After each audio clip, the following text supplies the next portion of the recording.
د پاکستان سپریم کورټ د رجسټرار دفتر اعتراضونه رد کړي او حکم یې کړی چې د افغانانو د ستنولو خلاف د خواست قضیه دی په پرانیستي عدالت کې واوریدل شي. وړاندې د سپریم کورټ رجسټرار دفتر په یاد خواست اعتراضونه کړي وو او رد کړي وو چې په خواست کې په ګوته شوي مسلې شخصي دي، ولسي اهمیت نه لري او د عین لاندې د بشري حقوقو سره تعلق نشته. په پاکستان کې پښتنو سیاستوالو د بشري حقوقو فعالانو د روانې نومبر میاشتې په لومړۍ نیټه د افغان کډوالو ایستلو حکومتي او د افیکس کمیټې پریکړه په سپریم کورټ کې چیلنج کړې و. د خواست کوونکو وکیل عمر اجاز ګیلانی ویلي وو چې د رجسټرار د دفتر څخه واپس کېدو وروسته موږ بیا په 11 نومبر د سپریم کورټ په چیمبر کې اپیل کړی وو. ډان رسپانې ویلي چې د ګل پروز د سپریم کورټ جج جسټس یحیی افریدي په چیمبر کې اوریدنه کړې. د رجسټرار د دفتر اعتراضونه یې رد کړي او د قضیې په پرانیستي عدالت کې اوریدنې حکم یې کړی وو. ګیلانی ویلي چې هغه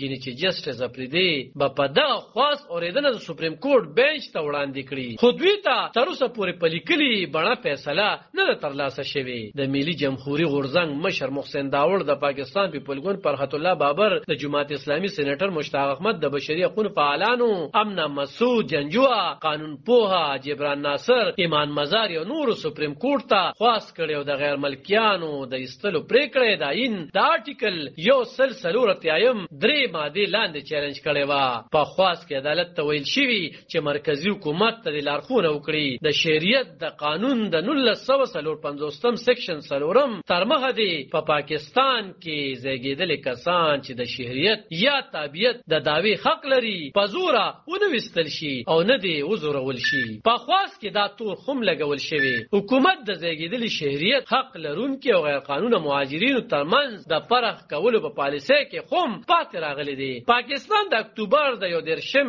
نیټې پورې غیر قانوني غیر ملکیانو ته د وتلو وخت ورکړی وو او د لومړۍ نومبر څخه د افغان کډوالو وستلو لړۍ پیل شوې ده. ملګرو ملتونو، نړیوالو ادارو، افغانستان کې واکمنو طالبانو او پاکستان کې پښتنو سیاسي او مذهبي ګوندونو د پاکستان نه دغه پریکړه بیرته اغستو غوښتنه کړې و، خو پاکستان ویلي چې د غیر قانوني غیر ملکیانو د ایستلو پریکړه یوازې د افغان کډوالو لپاره نه ده، د ټولو غیر قانوني غیر ملکیانو لپاره ده. علب خان شیرپو، دلبر نیوز 400